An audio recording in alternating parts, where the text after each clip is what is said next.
అన్నా ఏక్ చాయ్. సపోర్ట్ చెయ్య మాట్లాడనీకొచ్చినా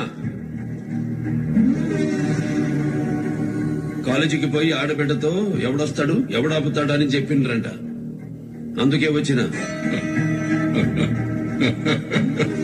నేనెవరో, నా ముందెవరున్నారో వెనకెవరున్నారో తెలిస్తే తేక్కుంటూ వచ్చి నా కాళ్ల ముందు కూర్చుంటాం. మీరంటే పైసలు ఉన్నారు సారు. మీ ముందు వెనక చాలా మంది ఉంటారు. మేం గరీబాడు. మా ముందు వెనక ఎవరుంటారు? మేమేముంటాం. ఏం చెప్పాలన్నా మేమే చెప్పాలి, ఏం చెయ్యాలన్నా మేమే చెయ్యాలి.